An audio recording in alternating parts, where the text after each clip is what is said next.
तो दोस्तों आखिरकार रुझान आ गया। देखिए, महाराष्ट्र, झारखंड, उत्तर प्रदेश की 9 विधानसभा सीटों पर जो उपचुनाव हुआ उन सबको लेकर बड़ी बड़ी खबरें निकलकर सामने आ रही हैं। मुसीबत की बात हर तरफ देखने को मिल रही है, क्योंकि जो सोचा जा रहा था महाराष्ट्र को लेकर वैसा वहां होता हुआ नजर नहीं आया, और जो जैसा इंडिया गठबंधन के खिलाफ बीजेपी ने सोचा था वैसा झारखंड में नहीं हो पाया। काफी कुछ उतार चढ़ाव देखने को मिला, आरोप प्रत्यारोप लगाए जा रहे हैं, वो एक एक चीज आपको दिखाऊंगा। लेकिन खेल कहां हुआ, तस्वीर कैसे निकल कर ये आई, वो एक एक चीज आज मेरी इस वीडियो में आप देखने जा रहे हैं। नमस्कार, मैं हूं प्रज्वल गौतम और आप देख रहे हैं खबर चौक। मैं बिना देर किए सबसे पहले महाराष्ट्र का जिक्र करूंगा। 288 सीटें।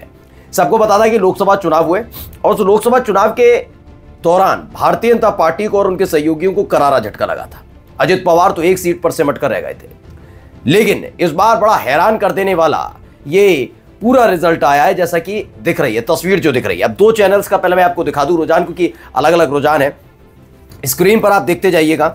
ये इंडिया टीवी का पहले देख लीजिए महाराष्ट्र को लेकर। इसमें बताया गया भारतीय जनता पार्टी यानी कि महायुति को लेकर कहा गया कि 221 सीटों पर आगे चल रही है। ये अपने आप में वाकई चौंका देने वाला मसला है। 221 सीटें।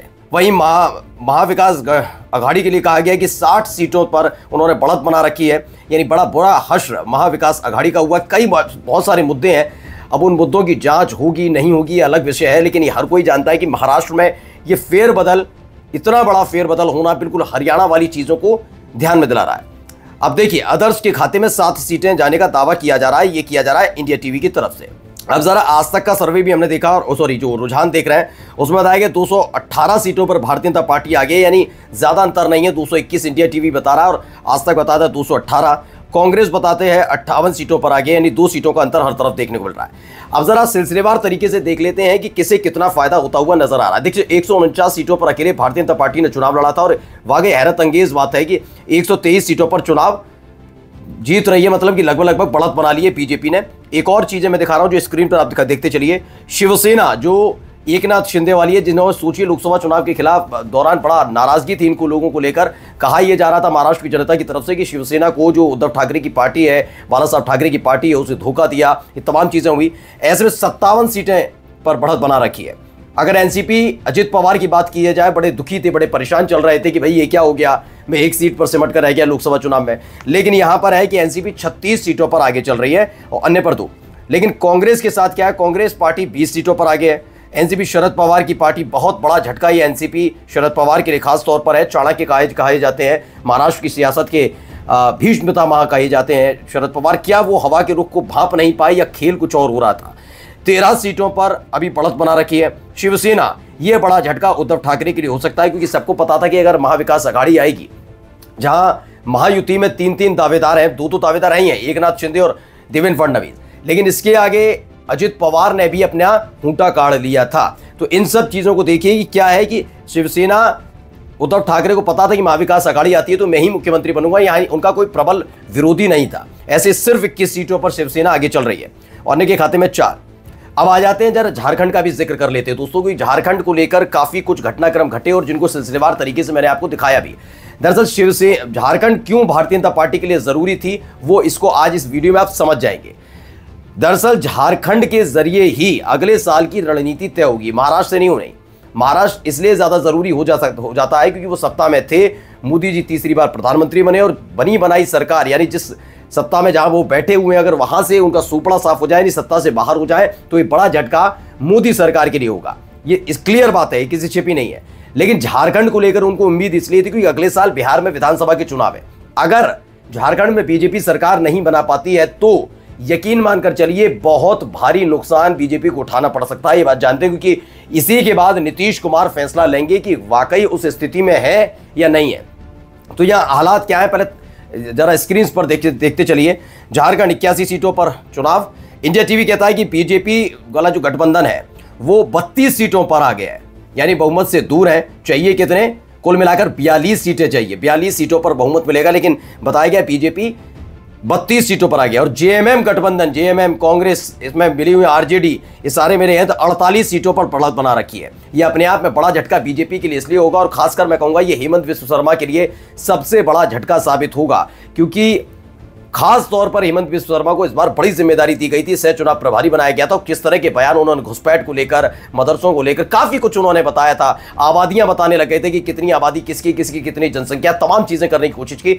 मैं अगले वीडियो में आपको फैक्टर दिखाऊंगा कि हुआ क्या था, लेकिन फिलहाल मैं अभी आपको झारखंड की स्थिति बता रहा हूं। रुझान दिखाना आपको सबसे ज्यादा जरूरी है आधार 1 पर आगे। यानी अगर इसको देखें तो यहां झारखंड मुक्ति मोर्चा नीत यानी कि JMM plus Congress plus RJD और सीपीआई-एमएल की सरकार बनती हुई साफ साफ नजर आ रही है। लेकिन आज तक भी क्या कहता है, देखिए आज तक कहता है इंडिया गठबंधन 51 सीटों पर आगे चल रहा है। यानी जेएमएम कांग्रेस आरजेडी वाली जो ये गठबंधन है 51 सीटों पर आगे चल रहा है, यानी बहुमत से तकरीबन 9 सीटों आगे है। आज तक के मुताबिक एनडीए 28 सीटों पर आगे, ये दावा किया जा रहा है।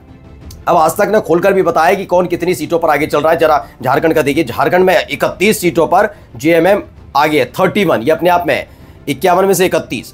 12 सीटों पर कांग्रेस आगे है, आरजेडी 6 सीटों पर आगे है और सीपीआई-एमएल जो है वो 1 सीट पर आगे है। अब इस पूरे रुझान ने बता दिया है कि एक सरकार है कहीं बदलने वाली नहीं है, ना महाराष्ट्र में बदल रही है और ना ही बदल रही है झारखंड के अंदर।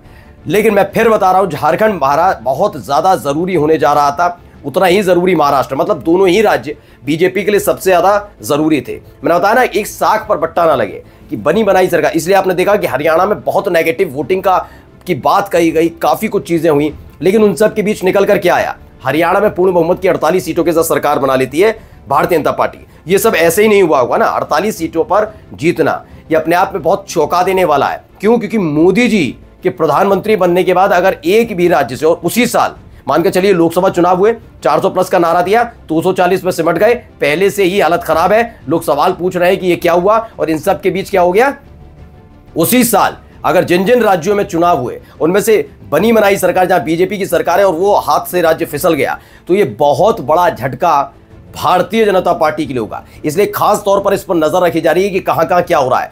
आप अमूमन जाकर कहीं पर भी देखिए, जहां जहां इस साल चुनाव हुए हैं, जहां चुनाव हुए, जैसे जम्मू कश्मीर देख लीजिए, हरियाणा देख लीजिए। जम्मू कश्मीर में तो राष्ट्रपति शासन खत्म होने के बाद ये चुनाव हुआ।